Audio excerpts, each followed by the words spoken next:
Bismillahirrahmanirrahim.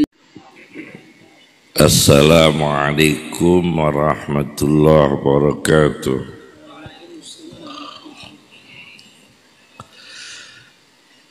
Bismillahirrahmanirrahim. Hamdan lillah,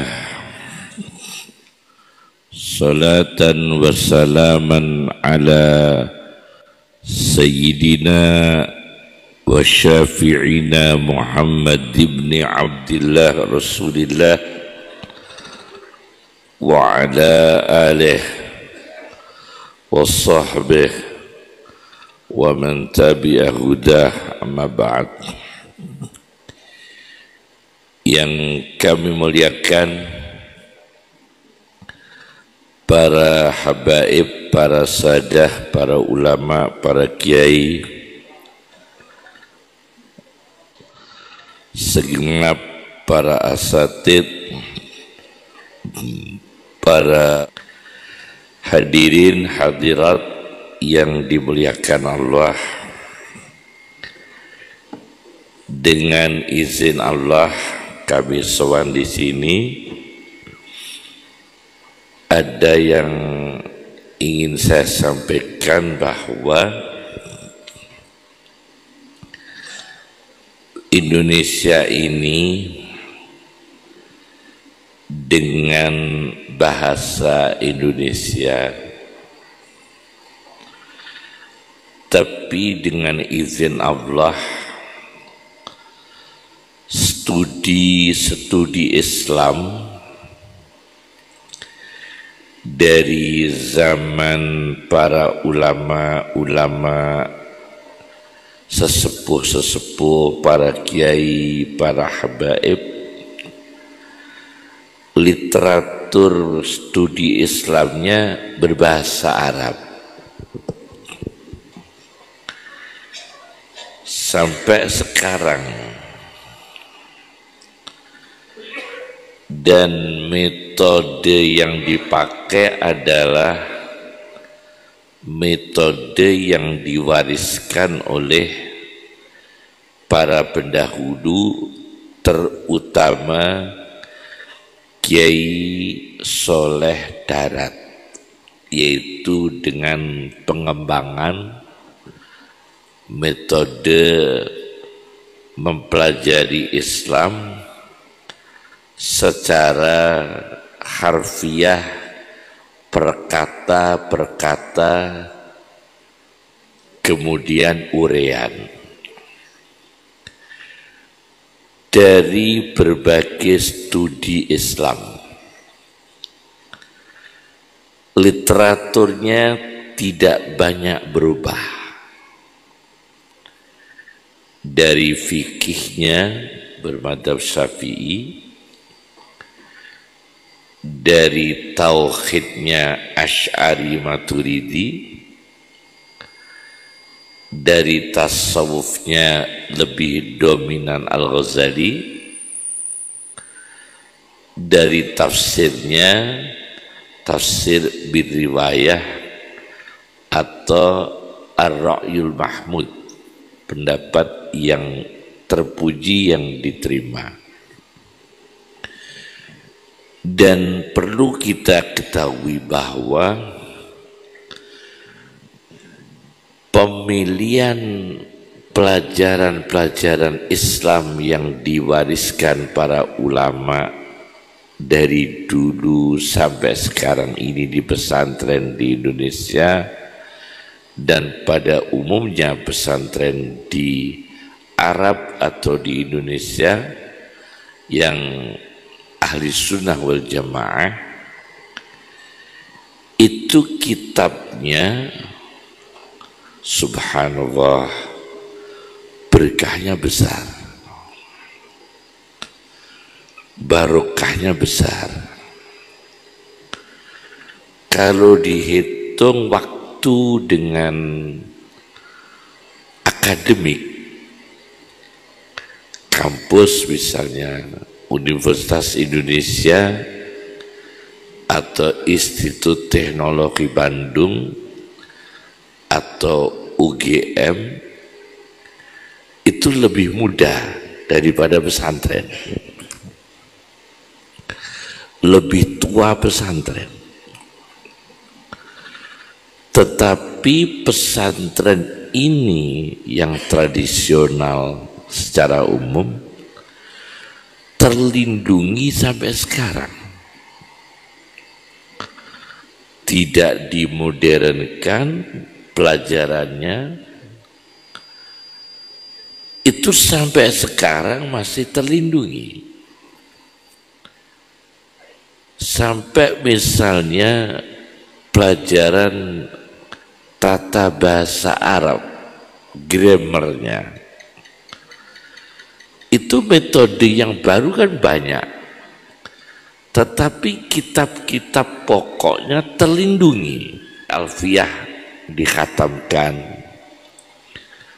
ada pelajaran Amriti, ada tafsir Jalalain, ada Fathul Qorib. Ini kenapa sampai terlindungi? Ternyata itu ma yang fa'un nasa fayamkusu fil ardi. Karena ilmu yang diberikan para ulama, para habaib, jenis ilmu yang bermanfaat. Ma yang fa'un nasa fayamkusu fil ardi. Maka dijaga Allah kelestariannya di muka bumi. Kalau dihitung masa modern sudah tidak aktual. Fathul Qorib itu sudah tidak aktual. Ada bab memerdekakan budak, ada bab hukum kriminologi, Pak Polisi. Jadi di pesantren itu ada hukum kriminologi. Semua pesantren, meskipun negara kita ini sampai sekarang tidak menerapkan hukum kriminologi Islam, tapi di pesantren, semua pesantren itu ada pelajaran kriminologi dalam Islam. Meskipun belum bisa diterapkan, tapi setidaknya memberikan inspirasi bagaimana preventif kejahatan, kemaksiatan, kemungkaran bisa dicegah dengan hasanah ilmu Islam. Meskipun secara yuridis hukum belum diterapkan kriminologi dalam hukum Islam. Ini manfaat sekali. Bahkan di desa-desa pun semua khutbah itu syarat rukunnya tetap berbahasa Arab. Meskipun disampaikan dengan bahasa apapun, bahasa Arab yang dipakai masih yang lama yang dipakai karena barokah dan manfaatnya. Kenapa demikian? Ada 3 hal ilmu itu barokah dan bertahan. Satu adalah al-amal bil ilmi, tentu mengamalkan yang kita tahu, mengetahui yang belum kita tahu, kemudian mengamalkan yang kita tahu. Al-Quran itu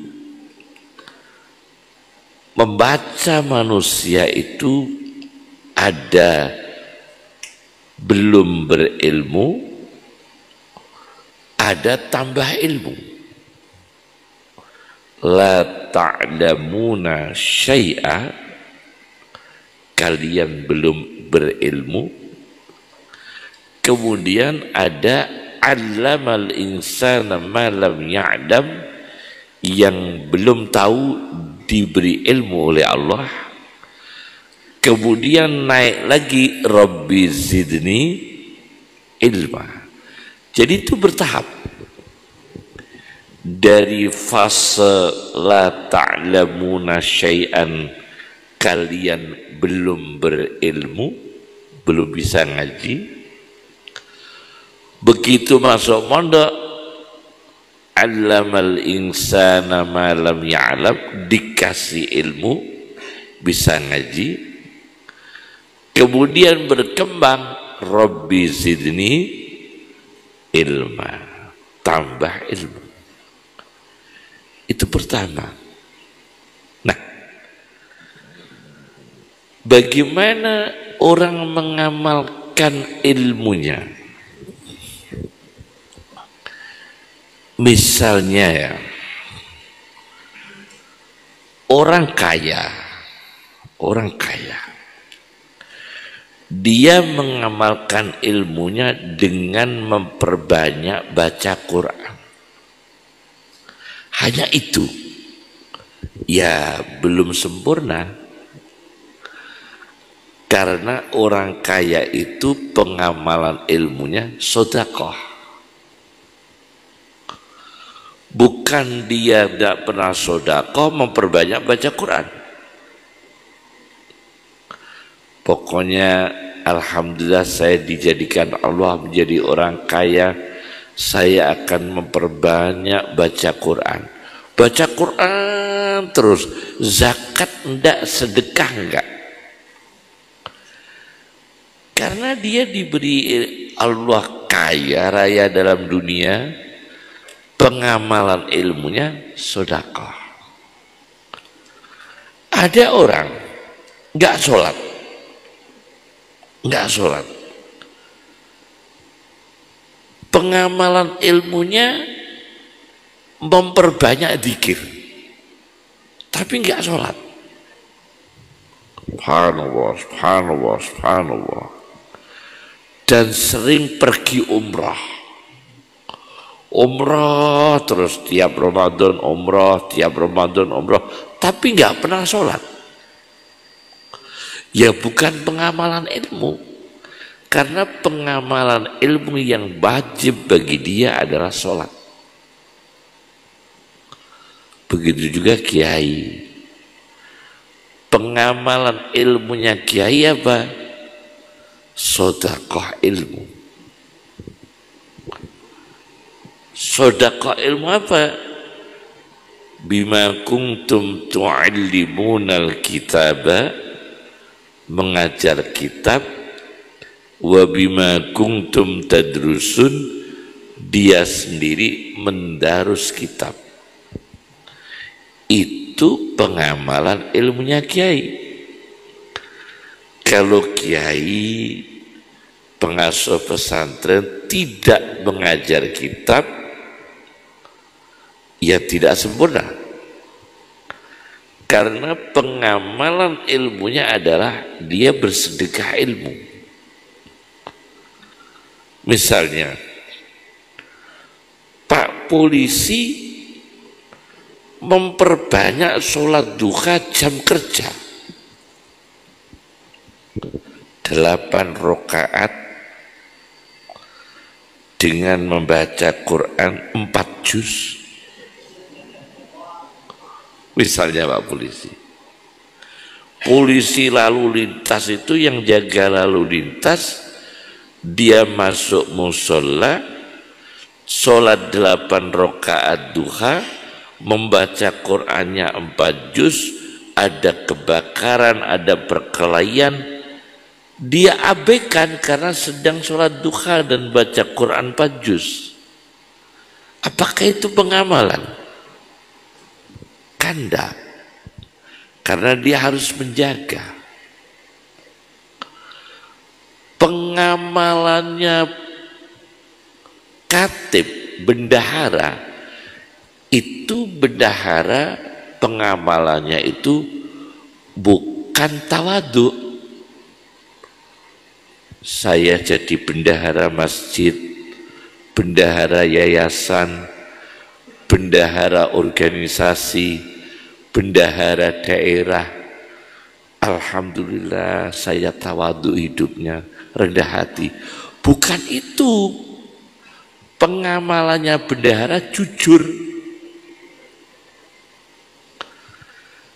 Bendahara pegang uang, tawadhu tapi enggak jujur. Tugasnya dia jujur. Itu ilmu yang langsung urgent, artinya fardu aini bagi dia. Namanya fardu ain bagi dia. Karena dia bendahara. Soal tawadhu, soal syukur itu ya. Tapi dia diutamakan jujurnya. Karena dia bendahara. Nah itu namanya pengamalan ilmu. Yang kedua adalah istiqomah. Para habaib, para kiai, termasuk kami, para ustadz, para pejabat, apapun pekerjaannya, orang awam pun harus istiqomah dalam kebaikan. Saya membaca istiqomah itu tidak harus orang berilmu. Orang awam pun bisa istiqomah. Ada orang awam, dia nggak bisa ngaji, tapi dia bantu kegiatan agama atau bangunannya, atau bantu memberikan bisyarah kepada guru-guru madrasah, tapi dia awam. Yang satu pinter ngaji, aktif di masjid, nadir masjid, tapi makan uang masjid. Mana yang istiqomah ini? Yang satu tidak pernah sholat, bantu masjid, tapi nggak pernah sholat. Yang satu sholat terus, tapi makan uang masjid. Mana yang baik? Ya buruk semua. Istiqomahnya belum. Maka dibutuhkan yang kedua tuh istiqomah orang tua untuk memberikan dorongan anaknya mondok, disemangati, dipilihkan rezeki yang paling halal untuk anaknya, jarang pulang, dan kesedihan rumah jangan dingertikan anak selama dia mengaji, supaya selama mengaji anak ini tidak ada beban sedih dengan masalah rumah. Bisa dengan mendoakan, dia istiqomah. Yang ketiga adalah keikhlasan. Orang tua, guru, kiai, dan anaknya sendiri keikhlasan. Jadi mengamalkan ilmu, istiqomah, dan keikhlasan. Ini kunci keberhasilan orang mengaji. Amma ba'du. Inilah prolog pengantar saya. Kami belum pidato ini, baru pembukaan. Nanti pidatonya nanti ya. Sekarang saya ulas panjang-panjang ya. Di dalam tafsir Mafatihul Ghaib Lirrazi karya Fakhruddin Ar-Razi, bahwa manusia itu semua akan mengalami rugi, dengan tanda kutip selain Rasul dan Nabi. Meskipun dia masuk surga. Jadi Ar-Razi di dalam tafsirnya Mafatihul Ghaib, innal insana lafi khusrin, sesungguhnya manusia itu sungguh dalam kerugian. Sampai dia ke surga masih ada kerugian. Kerugiannya apa dia? Kata Ar-Razi, karena ketika kita nanti di surga, misalnya surga kita itu kelas 7, kita rugi. Kenapa nggak bisa kelas yang ke-6? Misalnya surga kita nanti kelas 5, kenapa kita tidak bisa meraih surga yang kelas 4? Misalnya surga kita itu kelas 3, kenapa kita tidak bisa meraih surga kelas 2? Lebih tinggi, lebih tinggi. Berarti itu orang rugi. Lafi khusrin itu menurut Ar-Razi sampai di surga. Itu orang rugi. Nah, kemudian Al-Quran bicarakan ada lagi yang rugi, khasirad dunya wal akhirah, rugi dunianya dan akhiratnya, yakni ilmu dunia nggak tahu, ilmu akhirat nggak tahu. Maka dulu saya ngaji pada ayah saya 28 yang disorotkan, yang dilarang untuk saya tidak boleh menghafal Quran karena masih masa-masa sorokan kitab. Tapi kami sembunyi-sembunyi menghafal Quran, setor ke ibu saya. Ibu saya itu kakak kandung Kiai Sahal Mahfud. Jadi kakak kandungnya Kiai Sahal Mahfud, Rois AMNU, sebelumnya Kiai Ma'ruf Amin. Jadi saya setor ke ibu saya sampai juz berapa ya, 23 kalau nggak salah. Abah saya nggak tahu, tanya pada santri sampai piro 23. Ya tidak dipuji, saya nggak disanjung. Sampai selesai ya nggak ditanyakan, ya nggak dibancai, ya nggak diwisuda. Ajib ayah saya. Karena anak saya masih banyak, habis ini habis ini habis ini. Karena kalau cuma mandek di situ masih rugi. Hanya hafal Quran itu masih rugi, belum paham Quran. Sudah paham Quran masih rugi, belum mengamalkan Quran. Mengamalkan Quran masih bisa rugi, belum ikhlas, belum istiqomah. Jadi kerugian masih ada. Cuma kerugiannya tidak sampai khosirad dunya wal akhirah. Maka waktu itu kami terakhir sebelum ayah saya meninggal, saya masih sorokan ulumul Quran, yaitu Al-Burhan fi Ulumil Quran Az-Zarkasi dan Al-Itqan fi Ulumil Quran, masih sorokan sebelum ayah saya wafat.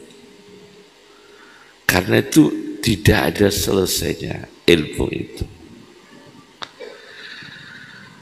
Ada contoh lagi, kasus orang rugi. Subhanallah. sekarang ini ulama yang karyanya terbesar abad ini, ya, ulama ya, yang saya tahu, kalau tafsir kemarin Hadaiqur Rauh war Raihan karya Syekh Muhammad Amin Al-Harari, orang Ethiopia. Kami punya itu 33 jilid. Hadaiqur Rauh war Raihan. Beliau juga mensyarah Syarah Sunan Ibnu Majah 26 jilid. Beliau juga mensyarah Sahih Muslim 25 jilid. Baru wafat beberapa tahun yang silam. Nah, ini beliau ini orang buron dari Inggris. Kalau enggak Inggris, komunis. Ketika menjajah di Ethiopia, dia melawan, lari ke Mekah, menjadi ulama. Syekh Muhammad Amin Al-Harari. Saking senangnya ilmu, padahal Ethiopia bahasa Inggris. Ethiopia kan bahasa Inggris. Saking menanamkan ilmu, putrinya Syekh Muhammad Amin Al-Harari itu berusaha menghindari bahasa Inggris. Saya tahu, ditanya istri saya, putrinya itu. Artinya dia saking kepinginnya anak itu betul-betul dengan ilmu agama itu taat sekali, sampai dia kepingin menghindari bahasa Inggris. Kan aneh. Karena dia trauma mungkin dengan kekejaman Inggris di negaranya, dengan perlakuan Inggris di negaranya, sampai dia menghindari bahasa Inggris. Bukan berarti bahasa Inggris haram. Ini orang pribadi loh ya. Kita tetap belajar bahasa ya, karena ada manfaatnya banyak. Bahasa Arab tentu, bahasa Inggris bisa memahami bagaimana kesesatan orientalis, kesesatan orang-orang yang syubhat, yang membawa kesesatan dari orientalis, kemudian orang-orang yang salah tafsir dalam memahami Islam dari orang-orang barat dan sebagainya. Itu tentu membutuhkan pelajaran bahasa Inggris. Jadi dia takut adanya kerugian.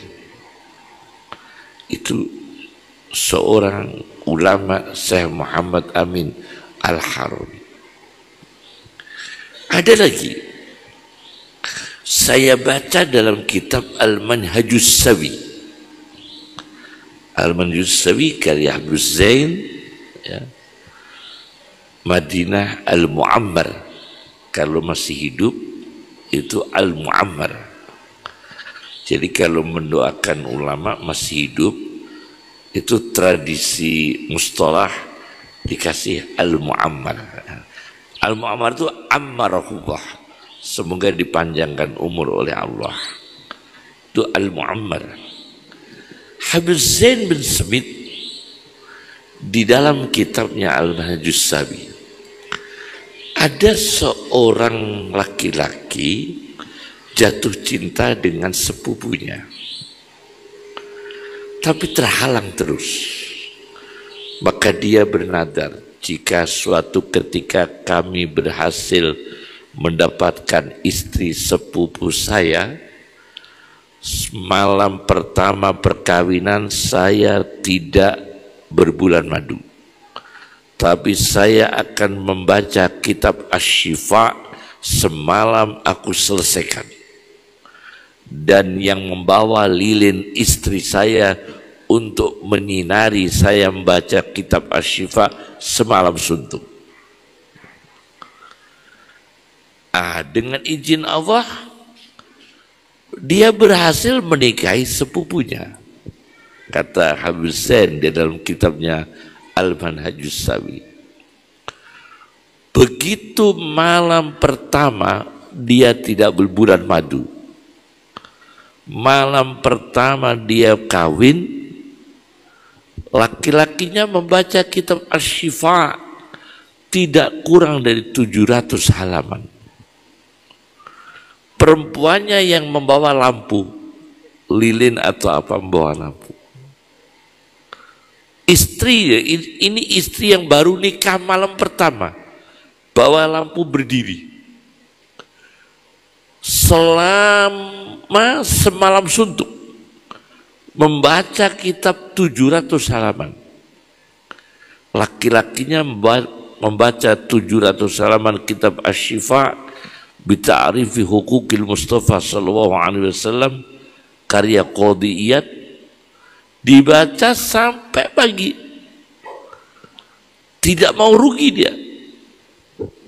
Di dalam kitab Ihya Ulumuddin ada seorang menikah. Al-Ghazali cerita,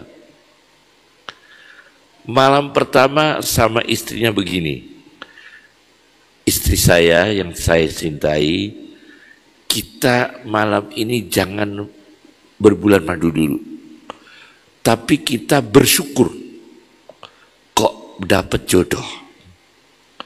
Syukur kita wujudkan ibadah semalam ini. Terus ibadah. Malam kedua kita jangan berbulan madu dulu. Kita bersyukur tadi malam kok bisa syukuran. Malam ketiga kita jangan berbulan madu dulu. Kita bersyukur kok bisa diberi, kita alhamdulillah diberi kesehatan Allah, bisa mensyukuri. Akhirnya enggak berbulan madu, bersyukur terus sampai 70 tahun. Ini terjadi di dalam kitab Ihya Ulumuddin diceritakan. Sampai kalau tidak salah 70 tahun bersyukur terus sampai lupa berbulan madu. Nah, ini berarti orang yang tidak mau rugi dari kehilangan ibadah syukur. Nah, ini orang yang sangat kepingin tidak mau khosir dunia wal akhirah. Jadi kalau mengembangkan ilmu, istiqomah dan ikhlas, kita berpikir jangan rugi.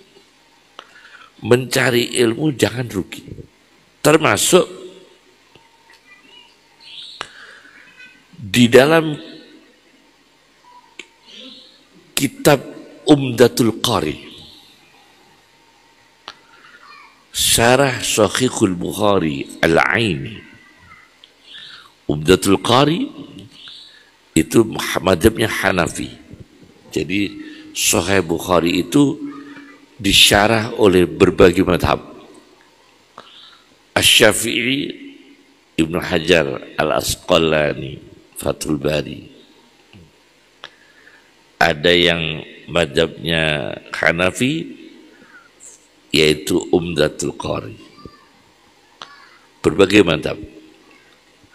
Di situ diceritakan ada orang ngaji kitab di dalam majelis ilmu. Dia pulpennya itu rusak atau habis. Pas ngaji tintanya rusak atau habis. Dia langsung di majelis itu juga, siapa yang punya pulpen saya beli dengan harga semahal-mahalnya. Maka dia ngaji di majelis itu juga, membeli pulpen, kolam, pena untuk mengaji semahal-mahalnya pulpen. Meskipun mahal, tapi saya di majelis guru saya tidak tertinggal ngajinya. Itu punya komitmen tidak mau rugi dalam mencari kebaikan, meskipun masih tetap ada kerugian. Yang kedua, di dalam Al-Quran, nur hidayah, yahdillahu linurihi mayyasha. Itu ada nur hidayah. Ada orang dari gelap menuju cahaya, minad dulumati ila nur. Dulu tidak beriman, sekarang beriman. Dulu maksiat, sekarang ibadah. Dulu bodoh, sekarang alim. Dulu nggak bisa ngaji, sekarang bisa ngaji. Itu berarti dari gelap menuju cahaya. Minat dulu mati ilan nur. Tapi ada lagi, dulunya alim, sekarang bodoh. Eman sekali. Minan nuri ilan dulumat. Dulunya dia bercahaya, sekarang bodoh. Apa ada orang yang dulunya alim sekarang nggak alim? Oh, banyak. Banyak orang yang dulunya alim kemudian nggak alim karena dia nggak menjaga ilmunya, kurang mentelaah, tidak pernah mendarus kitabnya, kemudian dia jauh dari ilmu, jauh dari ibadah, jauh dari amaliyah Nabi SAW. Dulunya bercahaya, sekarang gelap. Ada enggak? Oh, banyak. Saya punya data-data banyak tentang hal ini, yaitu ulama kemudian dihinakan oleh Allah. Nauzubillah min dzalik. Bahkan para wali yang sudah standar mahfud, dijaga Allah dari dosa besar, tapi apa boleh buat? Wa may yuhinillahu fama lahu min mukrim. Yang sudah dihinakan Allah, tidak ada yang bisa memuliakan. Wa may yuhinillahu fama lahu min mukrim, kata Al-Quran. Wali dihinakan Allah, ulama dihinakan Allah. Sebagai contoh, nauzubillah min dzalik. Ada beberapa catatan ulama yang dihinakan Allah. Contohnya adalah ulama yang menjual ilmunya dengan dunia. Ini dihinakan Allah. Ulama disuap uang untuk menghalalkan yang haram, dihinakan Allah.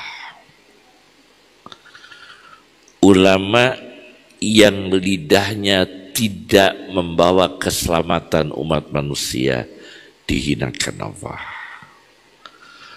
Ulama yang lidahnya menyebarkan fitnah, fitnah sana, fitnah sini, menanamkan ujar kebencian sana, kebencian sini, itu juga bisa dihinakan Allah.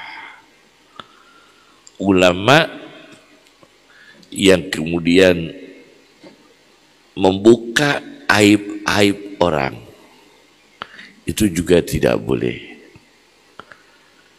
karena itu nanti akan marwah keulamaannya akan hilang, secara natural akan hilang. Karena apa? Dia membuka aib orang. Misalnya begini, ada ulama membuka aibnya ulama lain. Itu tidak boleh.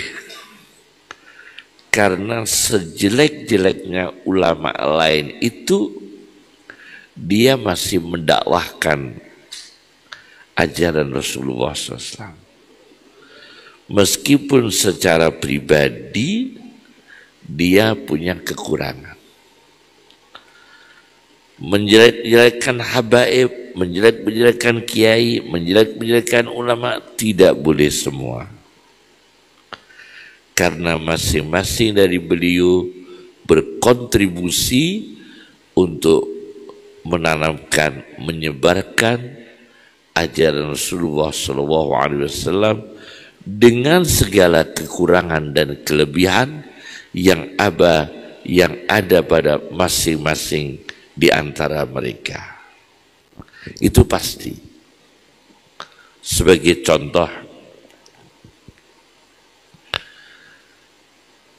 Imam Syafi'i itu saya baca di dalam kitab Hasyiah Sarwani, Tuhfatul Muhtaj, bagian awal.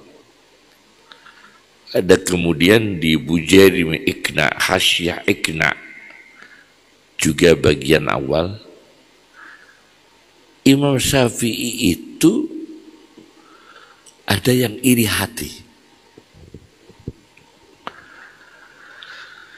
Iri hati, saking irinya dia dari golongan madhab lain. Sama-sama ahli sunnahnya. Saking irinya dengan madhab Syafi'i, ulama ini, ulama kelas dunia yang levelnya di bawah sedikit Imam Syafi'i. Sejajar para ulama-ulama besar seperti Imam Bukhari, Ahmad bin Hanbal, orang besar. Cuma dia itu saking dengkinya dengan Imam Syafi'i, saya tidak menyebut nama karena ini juga ulama. Cuma untuk keteladanan kita jangan ditiru. Nah, beliau itu kalau sholat sujud, ya Allah, segera ya Allah matikan Imam Syafi'i, cabut nyawanya Imam Syafi'i. Nanti kalau enggak engkau segera cabut nyawanya Imam Syafi'i, madhab guru saya ini kalah pengaruh dengan Imam Syafi'i. Itu ada.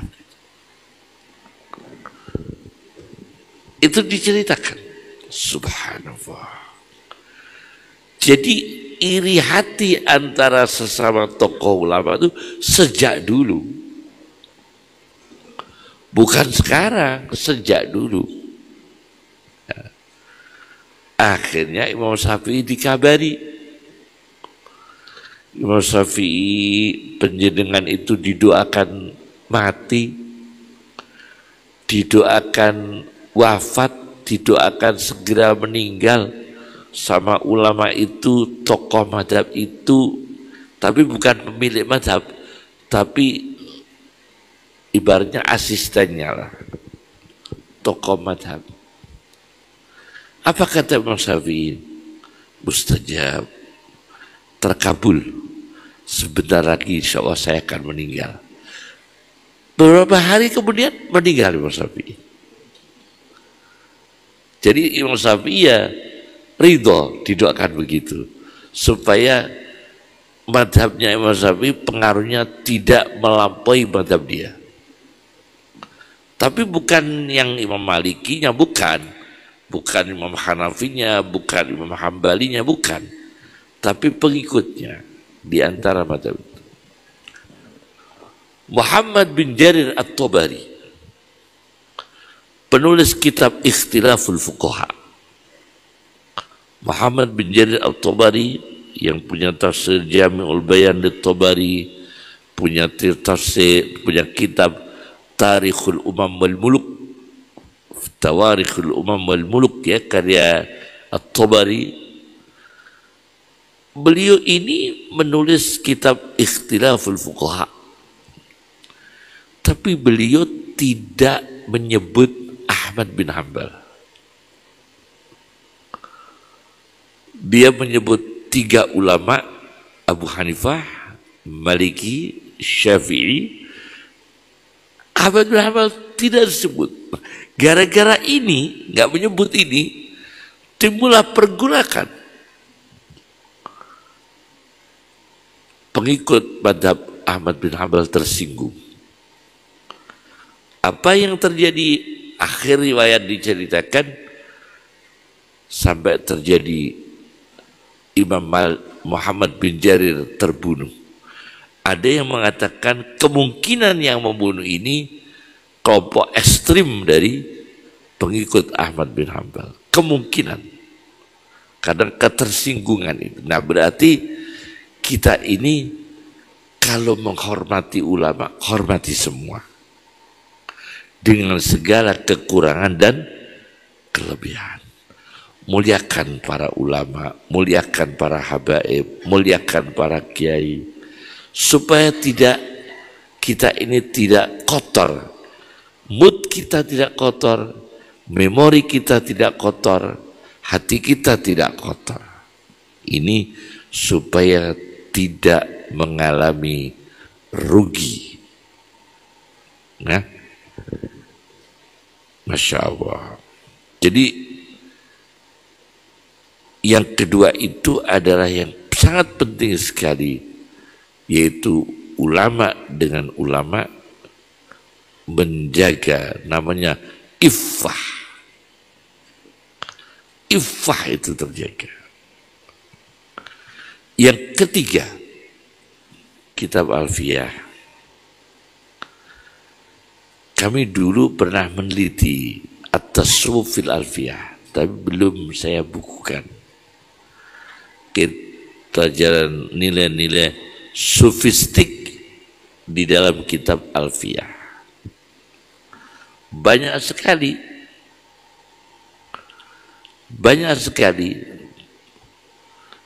kali zuhdin daqani mahmudul maqasidil wari', ya, dan sebagainya.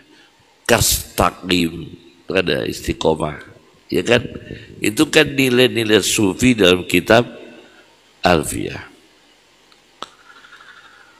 Nah, jangan anggap kitab kuning di pondok pesantren itu tidak relevan. Jangan begitu. Saya mau ceritain. Ini orang, apa kitab pondok pesantren, kitab-kitab kuning itu, apa relevannya dengan zaman sekarang? Mohon maaf. Saya punya kenal dokter profesor dari Jerman, belajar di Jerman tentang urologi. Urologi itu tentang kencing. Jadi dia belajar apa kencing itu di Jerman tahun 70-an.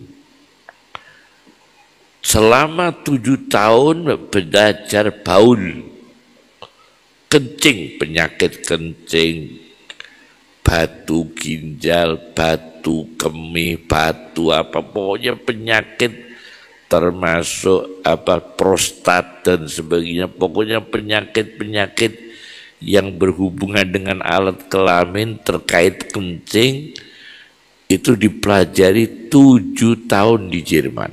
Orang itu cerita saya, kemudian profesor dia, mungkin masih hidup sekarang di Jawa Timur. Dia profesor di Surabaya. Sekarang mungkin masih hidup. Pernah ketemu saya, dia cerita, Pak Yai, saya ini profesor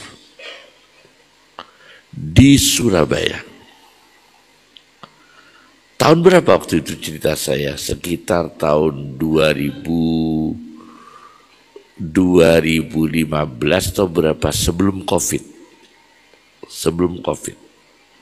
Saya lupa tahunnya, pokoknya yang sebelum COVID. Pak Yai,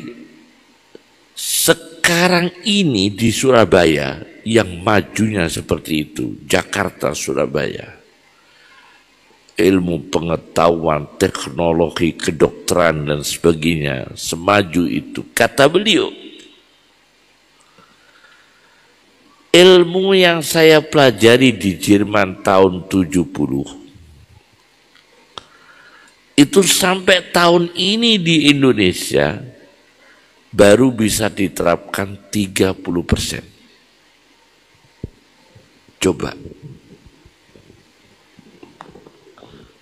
Baru bisa diterapkan berapa? 30%. Coba bayangkan. Itu ilmu kedokterannya Jerman tahun 70 di Indonesia tahun-tahun sekarang. Berarti Jerman yang sekarang itu sampai seberapa? Berarti ilmu ini kalau dibawa ke sana mungkin dianggap tidak relevan lagi. Kemudian saya punya sahabat Pak Sahal. Beliau adalah ahli bedah jantung, namanya vaskular, bedah jantung. Sekarang ada ulama yang ngarang syarah hikam, ahli bedah jantung, Yusri Rusdi, Al-Azhar Mesir, mensyarah hikam, punya syarah hikam sering saya kupas, namanya Syarhul Hikam. Syarah hikamnya itu ada namanya, tapi saya sering mengajar itu. Karyanya ulama Mesir yang sekarang masih hidup, namanya Syekh Yusri Rusdi, mursyid thariqah, dan dia ahli fikih, pakar syariah, juga ahli bedah jantung. Pak Sahal ini cerita ke saya, waktu Sayyid Muhammad bin Alawi Al-Maliki rawuh ke Indonesia, Pak Sahal ini masih SMP atau SMA.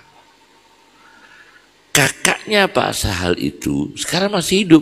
Pak Sahal itu di Karyadi di Semarang.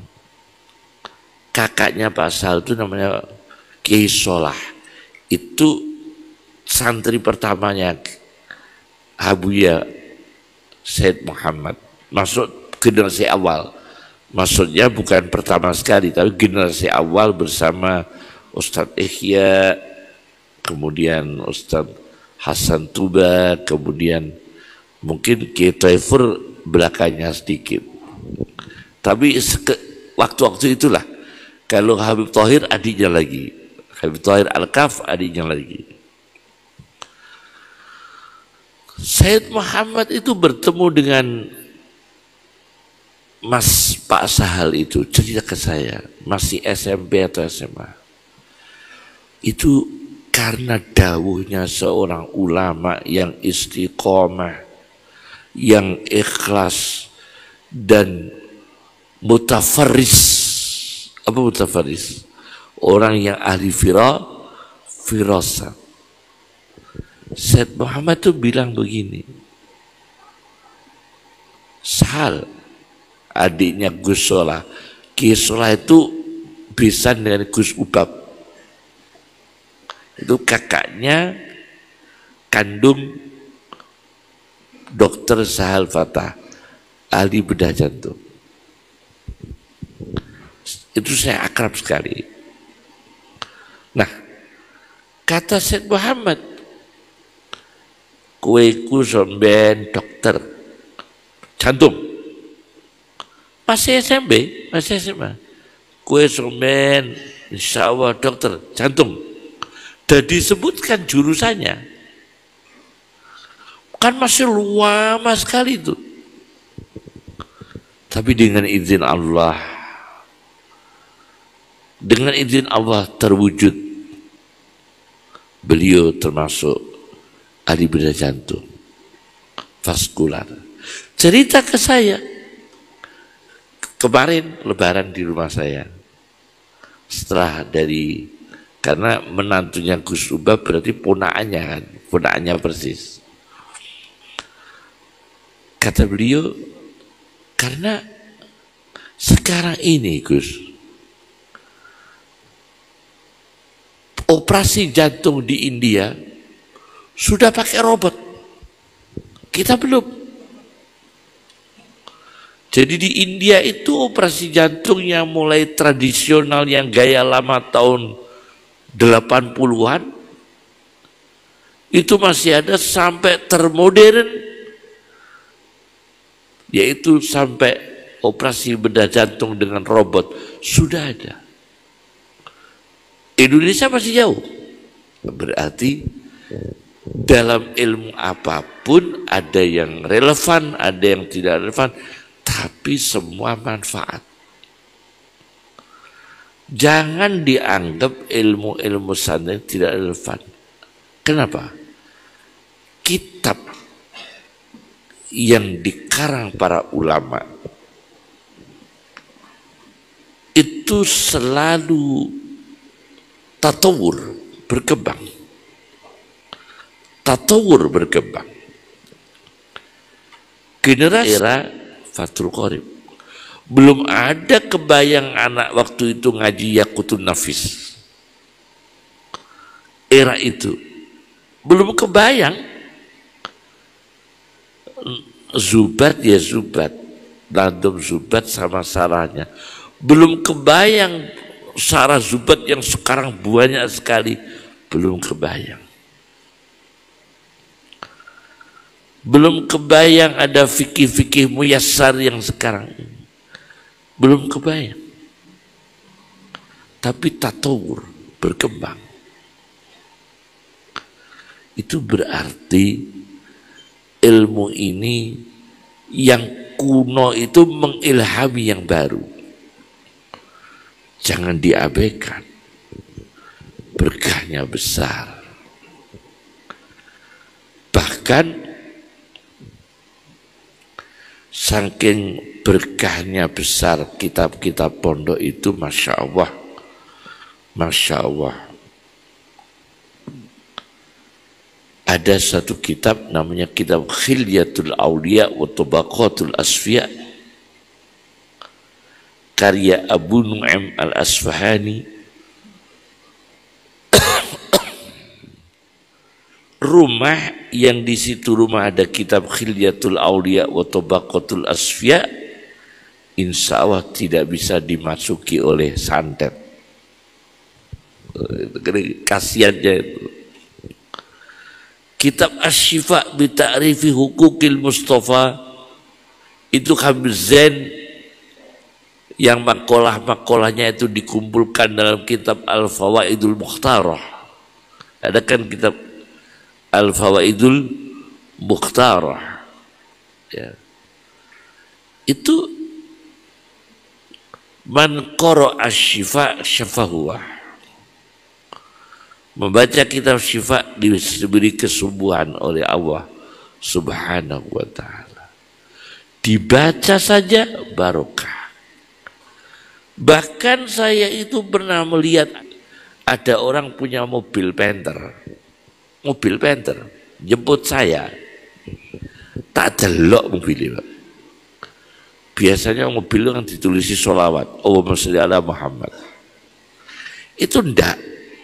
Mobilnya tulisannya marortu bizaidin. Jadi mobilnya itu marortu bizaidin. Jadi kok bisa ya? Saya punya tamu Ustadz lulusan Al-Azhar dari Demak, sekarang di Jogja, namanya Zaidun. Nah, ke rumah saya, pulang kasih oleh-oleh, Kiai kula betakaken oleh-oleh kaos Kiai ke Jogja. Namanya dia Zaidun. Setelah dia pulang, kaosnya tak buka, tulisannya Ja'a Zaidun. Oh iya, dia itu Zaidun dagang kaos tulisannya apa? Ja'a Zaidun. Loh, ada manfaatnya. Sampai nah ini ada orang itu saking senengnya kitab, berkahnya kitab itu, orang gak punya rezeki dimudahkan rezekinya oleh Allah. Ngaji saanane, saisane, sauni-unine asal bener. Cek grutal gratul maca kitabe. Wis gak apa-apa. Aku mbiyen tau duwe kanca cah Tegal. Cah Tegal. Kanca mondok teng Lasem, teng bapak kula mondok jaman kuno. Mulang ngaji ngeten. Wonge ya kendel. Kanjeng Nabi perang yauma ahadin, perang dino ahad. Dino Uhud itu jadi dino ahad. Waktu itu Kanjeng Nabi perang yauma ahadin dino ahad. Ya dengan PD-nya. Pokoknya Kanjeng Nabi perang ahad, tidak dibaca perang Uhud. Pokoknya saya sadin. Tapi itu salah. Ada lagi orang Arab, saking senangnya ilmu sampai keliru. Senang ilmu keliru, Pak. Baca Quran. Fi buyutun adzinallahu an turfa'a. Fi buyutun, ditegur para ulama, jangan bacanya fi buyutin ya, jangan fi buyutun. Ndak, saya tetap fi buyutun. Ndak mau berubah, padahal Qur'annya fi buyutin. Dia baca fi buyutun. Akibat dia ngaji sering ditakzir. Dia ngaji sering mulih. Dia ngaji gangtek. Akhirnya dipanggil ulama. Kowe baca fi buyutun ya apa? Ngeten. Fi buyutun, di dalam kata buyut, adzinallahu, Gusti Allah mengizinkan, angtur fa'at dibaca rafa. Maka saya baca fi buyutun, tidak baca fi buyutin. Ini saking senengnya ilmu keliru. Ada lagi, Pak, saya baca kitab tuh, mulang moco ngrungokno kitab, iso bahasa Arab, ora iso kitab. Imamnya sholat, dia di belakang. Alam nuhlikil awwalin, bukankah aku akan membinasakan orang-orang yang ada di barisan awal. Dia sholatnya di barisan awal, terus mundur dia. Subhanallah. Summa nutbi'uhumul akhirin. Kemudian aku lanjutkan untuk membinasakan yang di belakangnya. Melayu dia. Ini pernah terjadi. Berarti kan iso bahasa Arab, ora paham kitab. Jadi memang akibat mempelajari ilmu ini tidak mengambil manfaat dan biasa meremehkan ilmu. Orang-orang yang meremehkan kitab kuning itu dia di bidang lain pun juga nggak tahu dia. Ngeremehno pelajaran pondok, ngeremehno ngaji-ngaji nih pondok. Dia bukan dokter dia. Yang nggak dokter, kalau dokter malah memuliakan ilmu. Dia bukan insinyur, dia bukan profesor, dia bukan dokter. Juga orang tidak berilmu. Ngeremehkan ilmu, ngeremehkan kitab, ngeremehkan ngaji, ngeremehkan rotib haddad, ngeremehkan bidayahnya Imam Ghazali, meremehkan Nasoihud Diniyah, meremehkan Sulam Taufik. Yang meremehkan itu bukan orang berilmu, meskipun ilmu sains dalam bidang dunia, bukan dia. Kalau dia ilmuwan, oh pasti menghormati ilmu, meskipun bidang lain. Itu etikanya orang berilmu. Pasti dia menghormati keahlian orang lain di dalam ilmu yang lain. Pasti itu. Karena kami dilahirkan di keluarga orang berilmu. Jadi saya tahu. Ayah saya seorang mufassir, pengarang tafsir. Ayah saya punya karangan tafsir Mafadul Khazain dengan bahasa Arab. Kakek saya 18 tahun di Mekah mengaji Syekh Mahfud At-Turmusi, kawan dengan Ki Abdul Karim Lirboyo, satu angkatan. Dan kakak keluarga saya banyak dokter. Jadi saya tahu bahwa orang berilmu itu pasti menghargai orang lain yang berilmu, meskipun beda studinya, beda bidangnya. Saya sangat memuliakan namanya Pak Camat, karena saya tidak punya ilmu yang dia tahu. Ilmu administrasi pemerintahan, ilmu kemiliteran, ilmu kepolisian, kita harus menghormati, karena beliau ini diberi rezeki Allah ilmu yang bukan kita ketahui, bukan keahlian kita. Harus kita muliakan. Ilmu mengurai lalu lintas.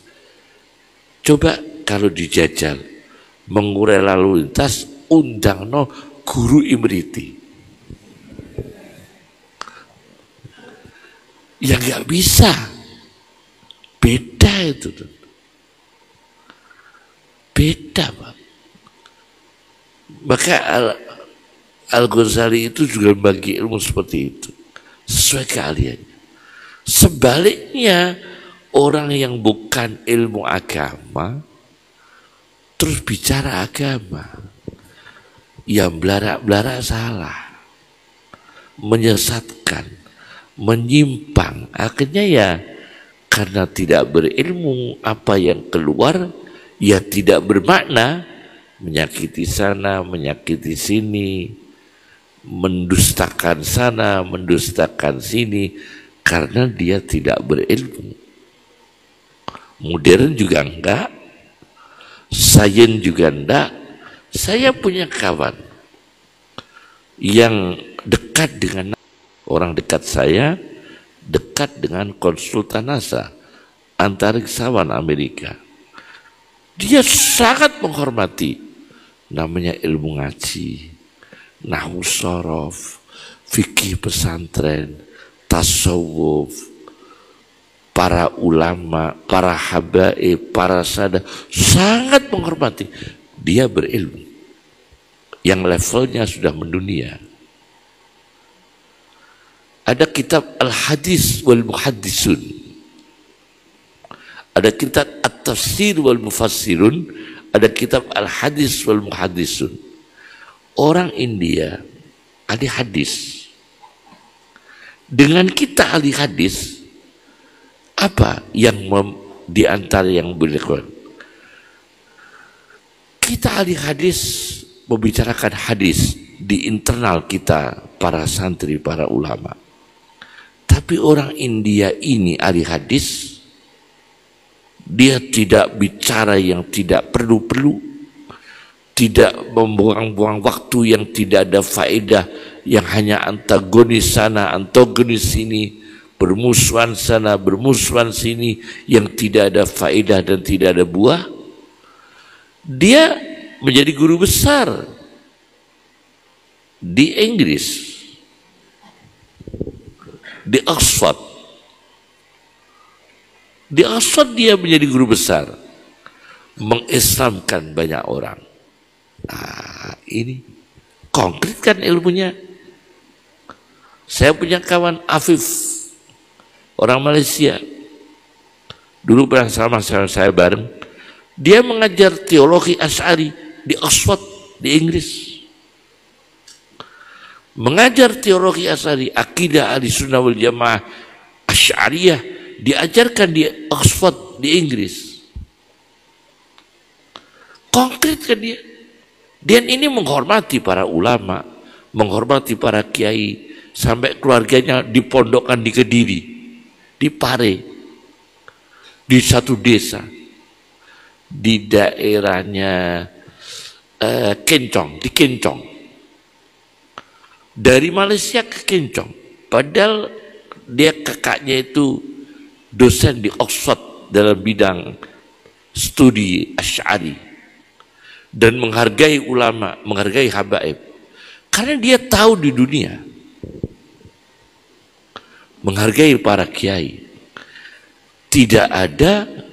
Jadi kalau kita tahu, kita tidak membicarakan yang rugi waktu, rugi etika, rugi tenaga, fisik.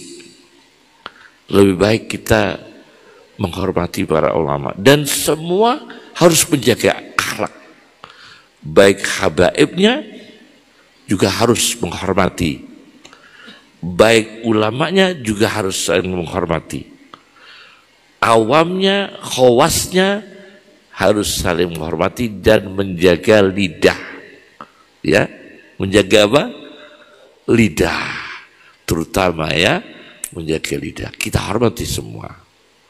Kekurangannya yang ada dalam kita para kiai, kita para habaib yang masih ada kekurangan-kekurangan, kita perbaiki. Kita perbaiki, tetap harus kita perbaiki. Sangat mungkin masih ada kekurangan-kekurangan dari kalangan ulama, di kalangan kita, saya pribadi, para kiai, para ulama, para asatid.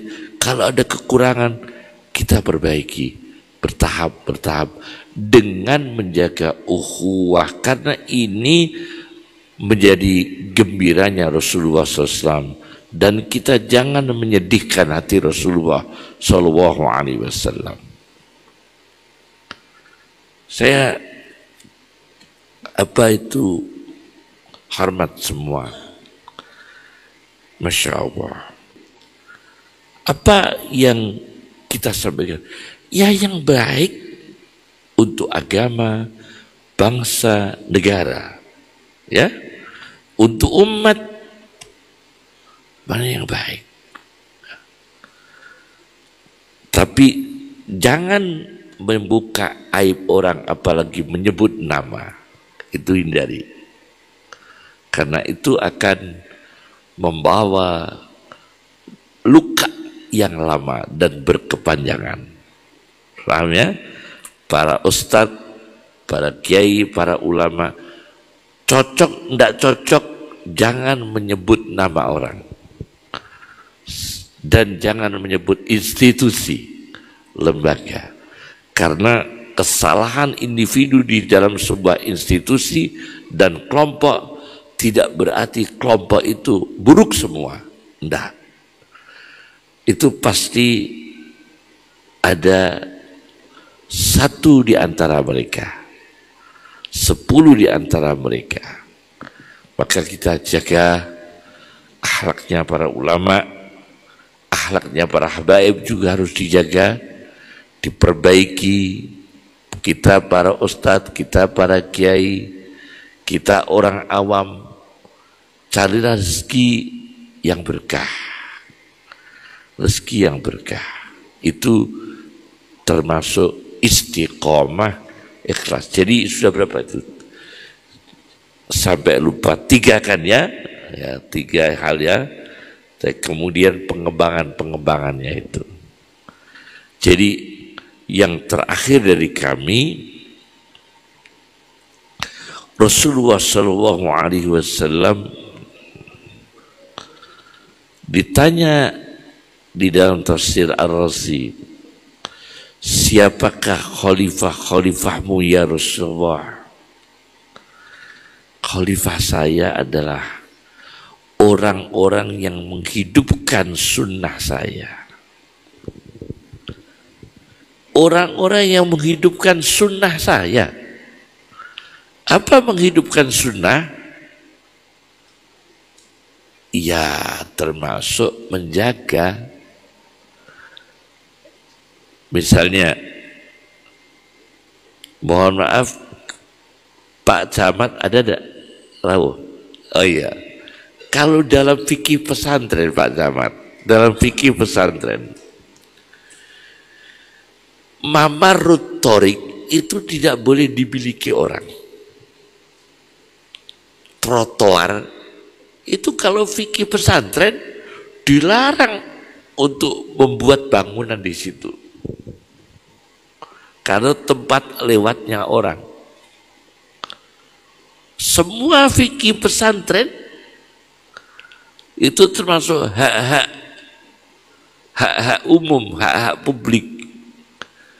Tempat jalannya orang tidak boleh dipakai, ditutup, dipakai untuk yang akhirnya menyebabkan orang nggak bisa lewat, dipakai, tidak boleh. Itu kalau fikih kita. Tapi pengamalannya belum bisa, Pak.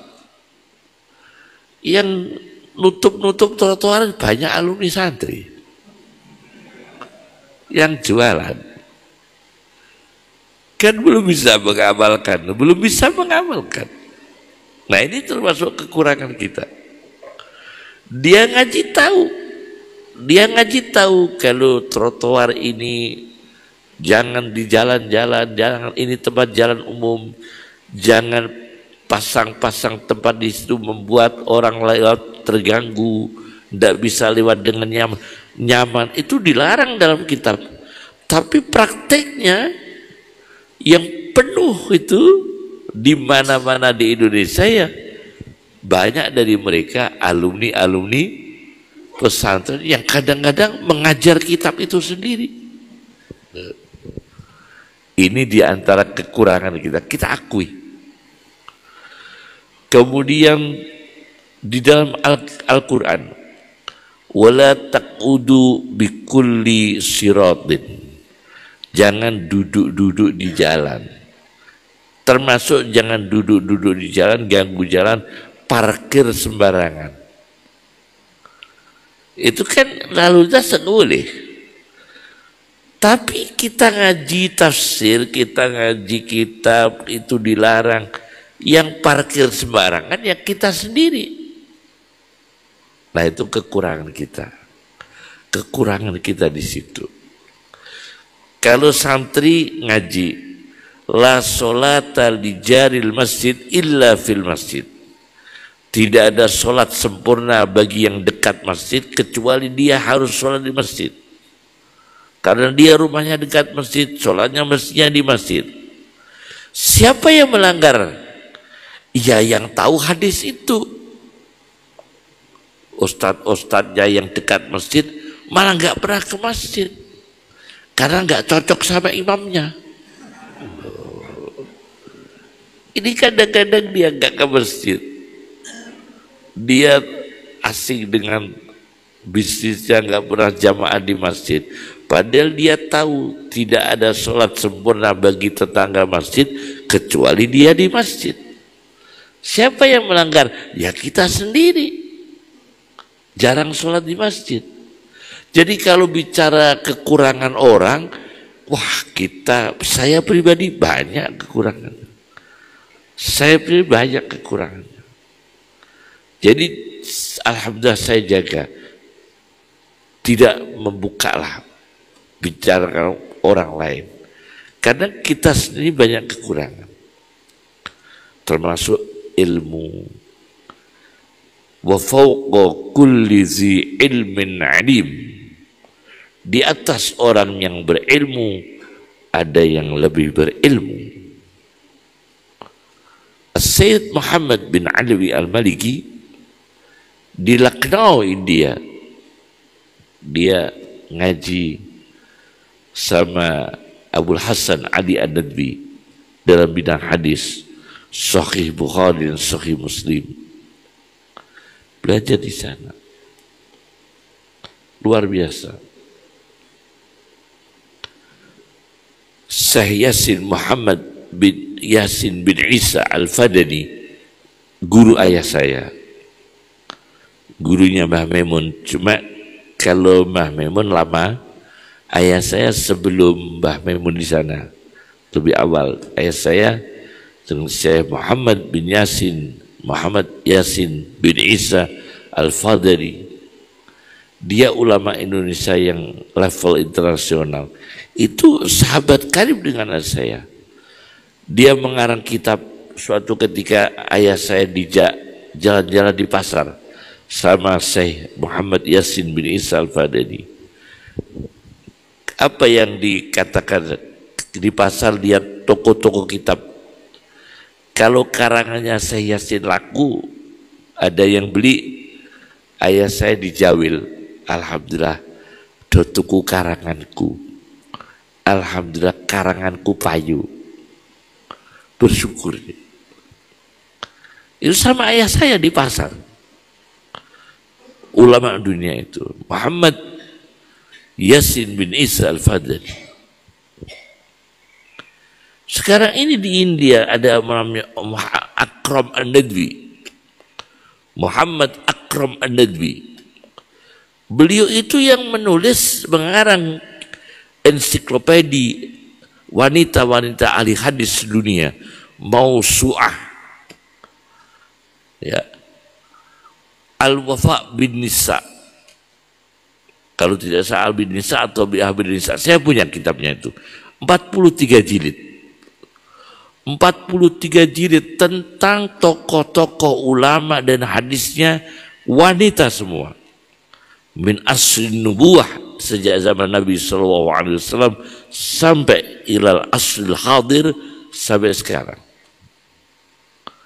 Itu karena orang India, Muhammad Akram An-Nadwi, 43 jilid. Itu beliau sangat menghormati para ulama, sangat terjaga lisannya. Karena apa? Berilmu. Karena berilmu. Maka santun. Orang berilmu itu santun. Nyun sewu lupa camat. Kiai pesantren itu kalau pidato itu tidak ada tarif amplop, itu tidak ada. Karena marwahnya itu keulamaan. Sampai sekarang alhamdulillah insya Allah terjaga. Kiai-kiai pesantren masih dijaga tata krama itu. Tidak mau saya minta ini, minta sekian, minta sekian. Enggak. Itu dia, karena itu marwah keulamaan yang diwariskan oleh para kiai. Keikhlasannya Mbah Maimun, Kiai Makhrus, Walidi Kiai Mansur, dan kiai-kiai sepuh yang lain. Apalagi kiai generasi sebelumnya, Mbah Zubair, Kiai Khalil Asem, Kiai Baidawi, Mbah Hazim As'ari. Keikhlasannya itu ya, keilmuannya, keikhlasannya, ibadahnya itu sangat. Jadi amalnya dengan ilmunya itu jalan semua. Ilmu dan amalnya jalan semua. Ikhlasnya jalan semua. Inilah yang membawa keberkahan para santri, keberkahan para ulama. Jadi saya berpesan kepada para generasi muda, dari santri-santri, dari habaibnya, dari ulamanya, dari sadahnya, dari ustadznya, dari orang tuanya, senang apa yang diwariskan Rasulullah SAW dan punya terpanggil wajib dirinya untuk menjaga kebaikan-kebaikan yang diwariskan Rasulullah SAW. Entah ilmu, entah ibadah, entah amalan, entah doa, entah cara berbicara, cara bergaul, cara berumah tangga, cara berbisnis, cara berkomunikasi, cara menjaga lidah, cara berhubungan, interaksi dengan orang, sesama muslim terhadap non muslim, tiru semua sebisa-bisanya, tiru dengan Rasulullah SAW, pasti baik, pasti baik. Subhanakallahumma bihamdika asyhadu an la ilaha illa anta astaghfiruka wa atubu ilaik. Allahumma aqdina bil ilmi wa sayyidna bil hilmi wa aqrimna bit taqwa wa jammilna bil afiyah wa ma kunna wa la takun alaina bi yadikal khair innaka ala kulli syai'in qadir. Sallallahu alaihi Muhammad sallallahu alaihi wasallam. Assalamualaikum warahmatullahi wabarakatuh.